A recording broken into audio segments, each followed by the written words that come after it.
लेकिन आज क्यों मनीष कश्यप पे आप कटर माने भिड़ंत कर दी हैं? मनीष भिड़ंत कश्यप इसलिए कर रहे हैं भैया कि मनीष कश्यप के इंतजार में जो वो महात्मा था, जिन्होंने मुझसे कहा कि आप वहां पूजा कीजिए, मनीष भैया जेल से रिहा होंगे, 8 महीना पूजा किए, उनके इंतजार में वो साधु मर गया। उसका झोपड़ी अभी भी है, सुरंगी पहाड़ में मैं चढ़ के पूजा करता था, सुरंगी पहाड़ में वो साधु मर गया।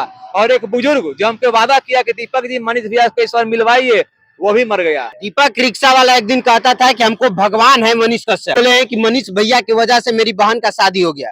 ना वो वीडियो बनाए, सपोर्ट किए, फिर जनता जो मुझे पैसा दिया, 1-1 रुपया वीडियो बनाए, और क्या नाम है, उन्हें मेरा अकाउंट नंबर लिया, मैं दे नहीं रहा था, मैं तो भाग रहा था रिक्शा लेके, बोले रुकिए रुकिए दीपक जी रुकिए, हम कहे भैया मैं आपको अकाउंट नंबर नहीं दूंगा। फिर घर वाले बोले कि अरे वैसे भी बैंक में अकाउंट में पैसा है ना हो, 95 रुपीज हो, दे दीजिए, करे ला तो करते। कोई फिर पूछे एगो आदमी से कोई दिक्कत ना है, बोला कोई दिक्कत नहीं, तो अकाउंट नंबर दिए, अकाउंट को वायरल किया और 2,08,000 रुपया आया था। पूरा अकाउंट में आपका 2,08,000 रुपया आया था। हाँ, 2,08,000 रुपया आया था। फिर मैंने वीडियो में कहा कि जिन्हें चाहिए वो हमसे आके ले ले, बस बहन का शादी करा दे। लेकिन उससे कहीं ज्यादा खर्च हुआ शादी में। पप्पू भैया 50,000 रुपया दिए हैं, फिर मेरा पैसेंजर बहुत सारा है जो 5,000, 3,000, 4,000 रुपया दिए, फिर मेरी बहन का शादी हुआ। माने ये मानते हैं आपकी वीडियो वायरल हुआ तब मेरी बहन का शादी हुआ? हाँ, ये तो सही बात है। हाँ, ये बात सही है। हाँ, ये बात। लेकिन आज क्यों मनीष कश्यप पे आप कटर माने भिड़ंत कर दी हैं? भिड़ंत इसलिए कर रहे हैं भैया कि मनीष कश्यप के इंतजार में जो वो महात्मा था, जिन्होंने मुझसे कहा कि आप वहां पूजा कीजिए, मनीष भैया जेल से रिहा होंगे, 8 महीना पूजा किए, उनके इंतजार में वो साधु मर गया। उसका झोपड़ी अभी भी है, सुरंगी पहाड़ में मैं चढ़ के पूजा करता था, सुरंगी पहाड़ में वो साधु मर गया। और एक बुजुर्ग जो हमको वादा किया कि दीपक जी मनीष भैया को इस बार मिलवाइए, वो भी मर गया। और माँ बाबूजी भी आशा लगाए थे कि एक बार मनीष कश्यप से मिलेंगे, लेकिन मनीष भैया नहीं आए। बहुत बार सोशल मीडिया के माध्यम से आवाज उठाए कि मनीष भैया मेरे गांव आइए। हमको मिलने का कोई शौक नहीं है, क्योंकि मनीष भैया से मिल के क्या करेंगे, उनसे मिलेंगे थोड़ी मना हम स्टार से सुपरस्टार बन जाएंगे। क्योंकि भैया गरीब आदमी को मौका काला देवेगा, नहीं मिलेगा मौका खाली खेसारी, निरूपम, पवन सिंह, और किसी को मौका नहीं मिलेगा। मौका तो आपको भी मिला था, जबकि वायरल कर दिए थे। मनीष कश्यप का ही देन था कि आप वायरल हुए थे। लेकिन आज क्यों बुराई कर रहे हैं आप इस तरह?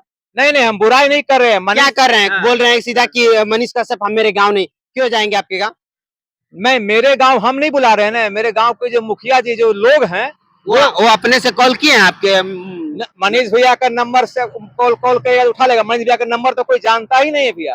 आप मनीष भैया का नंबर कहाँ कोई जानता है? कोई डिस्क्रिप्शन पे लिखा हुआ है कि मनीष भैया का नंबर मिल जाएगा। आपके पास तो मनीष कश्यप का नंबर था।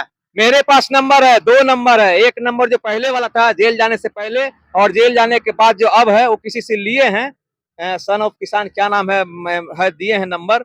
मैं बहुत बार लगाया, लेकिन कॉल रिसीव नहीं करते हैं। सिर्फ वंदे मातरम का कोई म्यूजिक बजता है, लेकिन उठाते नहीं हैं। अच्छा, उठाते नहीं है कभी भी आप? कभी नहीं। हम लाखों करोड़ों बार फोन कर चुके हैं। माँ भी बोली कि एक बार मनीष भैया का फोन लगाओ, लगाते हैं, नहीं उठाते हैं। अच्छा, मनीष कश्यप आपके आईडी खोले थे, ये बात है? हाँ, फेसबुक आईडी खोले थे, आपको मोबाइल दिए थे। जी।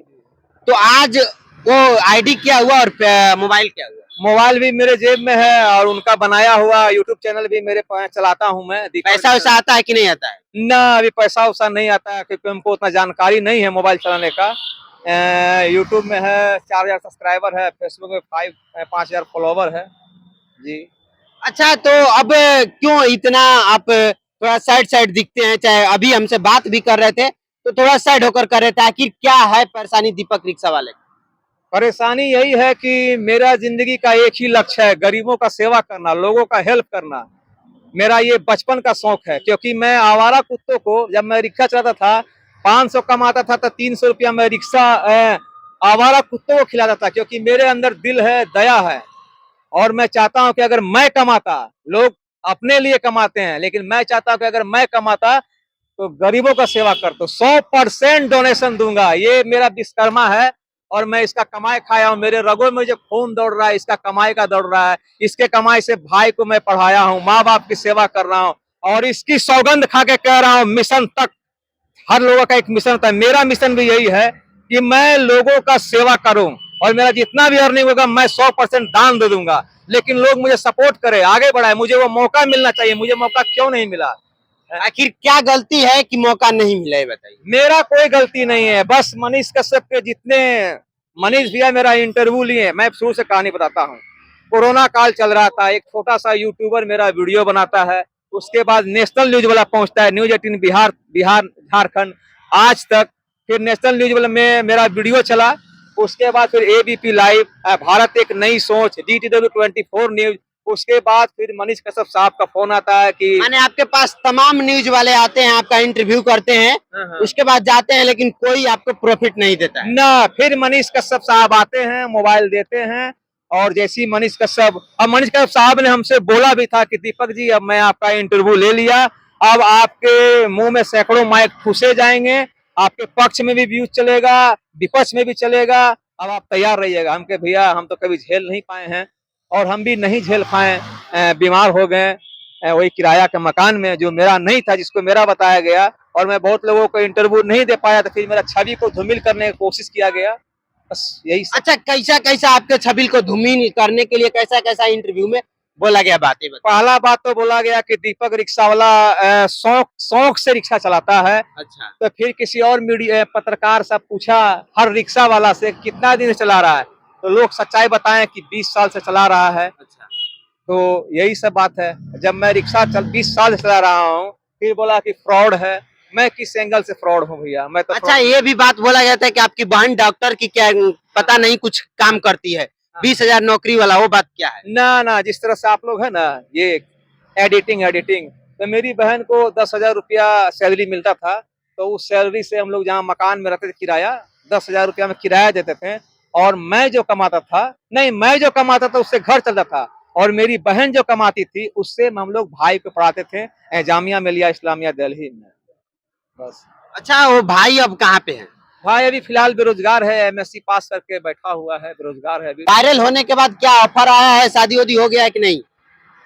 शादी किए हैं, एक डिसेबल्ड महिला है, उसी से शादी किए हैं, उसका माँ बाप नहीं है, तो उसको उसी से शादी किए हुए हैं, बाल बच्चा उससे नहीं हो अच्छा, सकता। वायरल होने के बाद दीपक रिक्शा वाला शादी किया कि उसके पहले किया था, ये बताइए। नहीं, उससे पहले किए थे, 1 महीना पहले किए थे, लेकिन इस सच्चाई को छुपा कर रखे थे, इसलिए छुपा कर रखे थे कि उस महिला से मेरा संतान नहीं हो सकता है, उस महिला में मतलब ऐसा सक्षम नहीं है, 25 किलो वजन है, शरीर में खून नहीं है, तो वो माँ बनने का लायक नहीं है, तो इसलिए मैं इस बात को मेरा लाइफ था, पर्सनल लाइफ, इसलिए मीडिया से छुपा कर रखा था, लेकिन लोग फिर इसे उजागर किया, बस यही एक झूठ था मेरा, और कोई झूठ नहीं था। लेकिन आप झूठ बोले थे मीडिया में आकर कि मेरी कोई पत्नी नहीं है, मैं कोई शादी नहीं किया हूँ, मेरा कोई बाल बच्चा नहीं है, सिर्फ माता पिता है, एक बहन है, एक भाई है।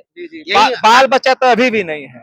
मैंने अभी भी नहीं है, लेकिन शादी के बाद झूठ बोले थे। हाँ, इसलिए बोले थे कि मेरी वाइफ बताई थी कि किसी से मत बताइएगा मेरे बारे में, क्योंकि मेरा रेपुटेशन खराब हो जाएगा, गरीब आदमी है, माँ बाप नहीं है, और हम मीडिया से दूर रहना चाहते हैं, इसीलिए हम शुरू से छिपा कर रखे थे। अच्छा, कैसी लड़की से आप शादी किए कि मैंने जिसका बाल बच्चा ही नहीं हो सकता, क्यों आखिर शादी किए?